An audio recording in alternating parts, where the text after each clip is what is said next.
What's up? It's Sunday, so I decided to make something that kind of looked like a mimosa. There's no orange juice in this or champagne, so it's really not a mimosa. But since I can't, have brunch with my friends or family today, I thought I would just make myself a drink, talk about new makeup, and also do my makeup. I understand I probably look a little bit different. This might be a little risky for some people, but this is how I do my makeup. Usually it's this headband, but this looks fucking, no, that's just doing too much. I mean, this is doing a lot too, but I think it's cute and I'm happy I got it. Fun. So, okay, as I mentioned, there are a lot of new products I'm going to be using today. Tatcha Silk Canvas Primer, the Fenty Cream Bronzer. I also have some products from Tower 28, their new bronzer and a blush. Their blushes aren't really new, but I think they're gaining a little more hype, so they're newer to the hype crowd. I don't know. I also have the Pat McGrath concealer and then Co-Sauce concealer. These two have been out for a little bit, but thought I would just give them a shout out / review. So let's get started, okay? I've already done like my whole skincare routine. I already applied the Tatcha Liquid Silk Canvas. I wish I would have waited to apply, but I applied and then I realized I wanted to apply it on camera, but I forgot. Oh well. I really enjoy it. If you like the finish of the solid version of the silk canvas or like the original version, but it's a little too drying, then I think this would be perfect for you, because that's the issue I had. I really liked this silk canvas, but I thought it was just a little too thick, a little too heavy for my dry skin, but I really enjoyed how it kind of created a barrier between my skincare and my makeup. Also did not like the way you were supposed to apply it, which was pretty much scoop with the spatula. I don't know, I just didn't think it was super sanitary. This seems a little more sanitary because it comes with a pump, and since it's the liquid version, it is a little more hydrating. It is a bit pricey, but it's like skincare combined with a primer, which I think is kind of worth the price. I don't really wear a lot of primers unless I think they actually do something in terms of helping my makeup stay on or look better, and I think this does a great job with both. So that's my review on that. I'm gonna go in with the Co-Sauce concealer, but I did mention the Pat McGrath concealer. So these are two newer concealers. The Pat McGrath concealer I really enjoy, and I think it's a way better shade match. I'll just show you on my hand. You can see right here, I really apologize if it's not focusing. The Pat McGrath concealer is more golden, and then the Co-Sauce concealer is more neutral. The Pat McGrath looks way closer to my shade, but honestly the Co-Sauce one works just as well. I think it's very blendable. Going back to the Pat McGrath concealer, I really like it. It is a little bit expensive. If I'm going out or if I need my makeup to last for a really long time through like heat or sweat or just like the elements, Pat McGrath is awesome. Provides more coverage in my opinion than the Co-Sauce, but it is a little heavier, so I don't wear this with powder. This doesn't crease on me ever, even if I don't set it with powder. I really enjoy this one. It's just not my everyday concealer. One, it's super expensive. I think this helps give me a more like flawless look, and that's not always what I'm looking for in an everyday makeup routine, but I really do like it. I wear the shade M17, and their shade range in general is just really good, so I would give this a try. Back to the Co-Sauce concealer. It's more natural. I would say the coverage is medium, but it could definitely be built up. I'll apply it and you'll kind of see how it performs today. The one thing is, I think that this is a little more flexible in terms of how it works with powder, so I don't set either of these when I wear them, but if I am feeling powder for whatever reason, I know that this will still look fine. This looks way drier when I do apply powder, so it doesn't look good. Going back to the Co-Sauce concealer, I have a mirror right here, so if I'm looking that way, that's why. I just think that the Co-Sauce concealer, you can't really tell here, but it just doesn't really match the way it looks in the tube. I just blend it out with my finger. because if I go in right away with a sponge, I think that the sponge just absorbs it. This concealer also gives you more like playtime. As you can see, I think it's a very true medium coverage. I'm gonna apply the concealer I used to highlight with my nose, which is just kind of the leftover of my Too Faced Born This Way concealer. I'm just trying to use it up so it doesn't go to waste, but honestly, I'm kind of over using this concealer for anywhere except for my nose highlight. Like, I'm not gonna go back and repurchase it just for this. Okay. I hope this gives you a better idea of how the finish of the Kosas concealer looks. Just a reminder, I didn't apply, like if you saw, I only applied a dot, and a dot around here. I did not take it down to, you know, this pimple or anything like that.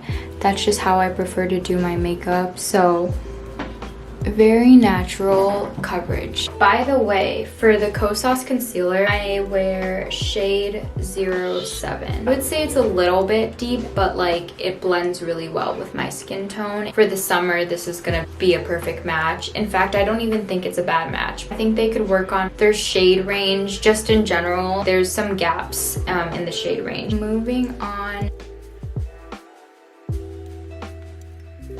to the Fenty cream bronzer. I'm actually going to be using 2 cream bronzers today because they have different purposes. This cream bronzer is more of a contour. I don't know if you can really tell by the shade. It's not like too cool of a shade, obviously.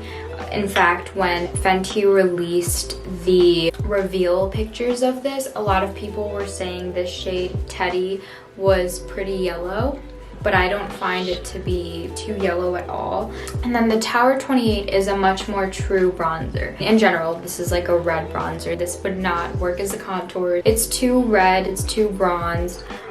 So I wouldn't typically use both of these together, but for the sake of the video and because I don't really have anywhere to go, I'm going to use the 2. So I'm going to use Fenty's cream bronzer. This formula I think is very interesting to work with because this isn't as easy to work with as like the Huda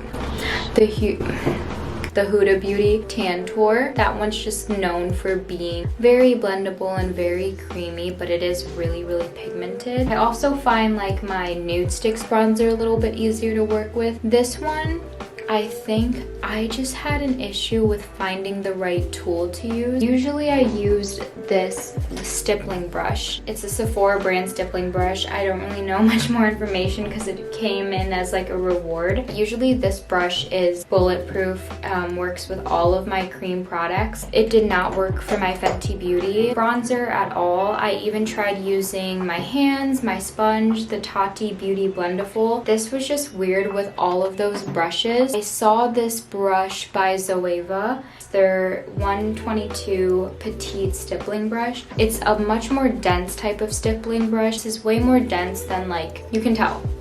You can see. When I say that this was difficult, I don't necessarily mean like the formula is bad. It took a while to figure out what tool to use with it. All of my other bronzers worked pretty well with what I had.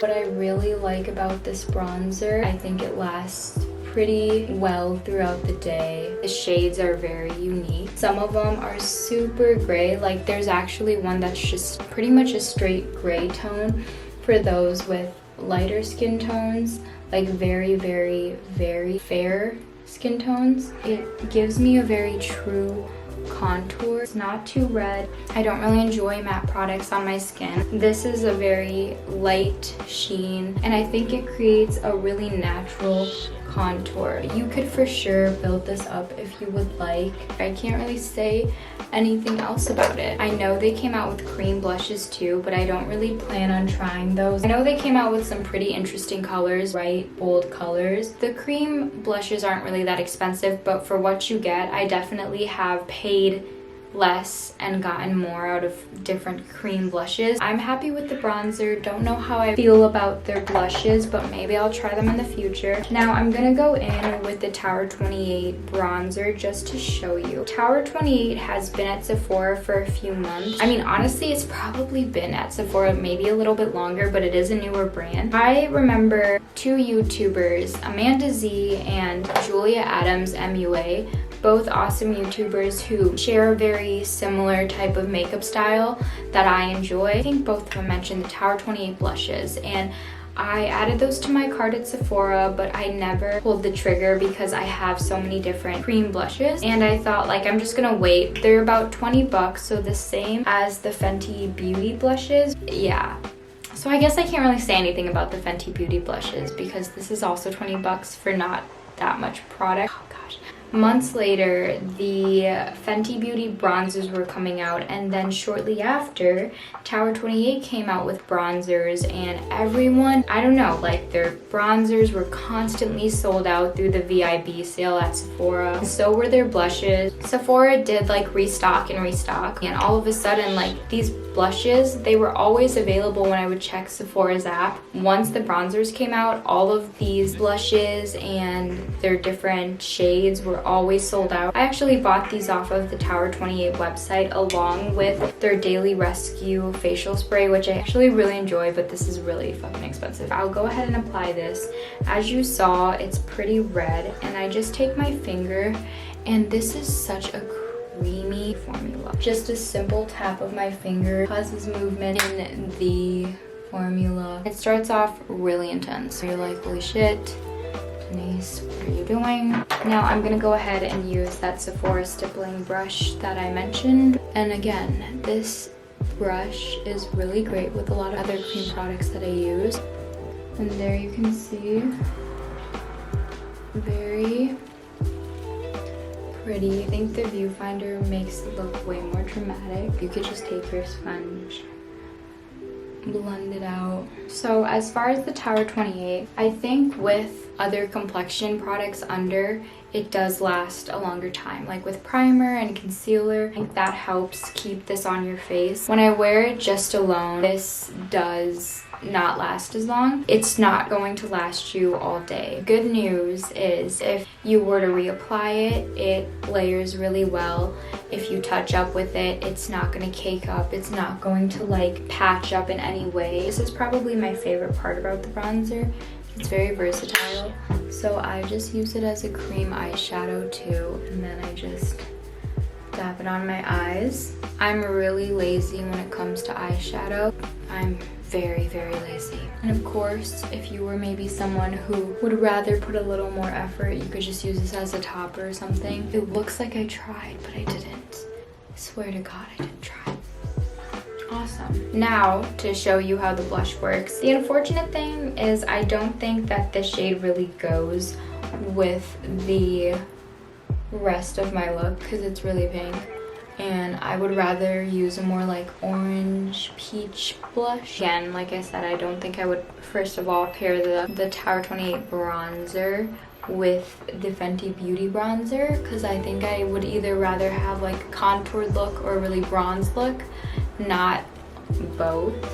I really like this blush formula for a cream blush. It's not as dewy as my Cosmetics serum blushes. It is dewy, okay? It's a dewy blush. This is not matte at all, but it's a little more matte in comparison to the serum blush. I think this builds really nicely. It blends really nicely. It can be applied on top of powder or just cream or even by itself. I'm hoping to get the two other shades, especially the more orange one, which I believe is called Golden Hour or Golden Sunset Hour?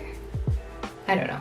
Really pretty. It's not gonna last long. I think this wear time is like 3 to 4 hours and then you'd need to reapply, but similar to the bronzer, it reapplies well. Like it's great for touch-ups. It's not gonna cake up. It's not gonna do anything crazy. Okay, I'm gonna go do my brows. So I did eyebrows and lashes. I use the Lancome Hypnose mascara. this guy, Cosmetics Brow Cream and Brow Pencil. They're not new, but they're amazing. They're new to me. They've completely converted me. I think I will only ever use Cosmetics products for my brows. I'm just gonna quickly do my lip. Another product that's not new, but I think deserves a shout out is the Mented Cosmetics lip liners. I have 3 shades and I think all of them are amazing, especially if you are a person of color who has trouble finding nice lip liners. I feel like for me, a lot of the lip liners I buy don't even do anything for my lips. New La La lip liner is super nice, so I'm gonna use that today. Think about this liner. While it glides on, it doesn't bleed. Now, going in with a Mented lipstick, I'm gonna go in with a pink since there's pink blush on me. Their shades are phenomenal. I don't know, like I always have trouble finding lip colors that truly complement my skin tone, and I think that all of their lip colors have this just beautiful tone to it that just looks so pretty. I'm also gonna go in quickly with the Cosmetics Infinite Lip, just their lip cushion, that's what it's called. Nice sheen. What do we think? A lot of colors going on, but oh well, I think it looks pretty. I hope that this was a helpful video. I hope I didn't just like ramble on. I know I ramble on, but I hope you got something out of it. Thanks for joining me, and until next time, I'll catch you guys later. Okay, bye. See you later. No, we don't say bye.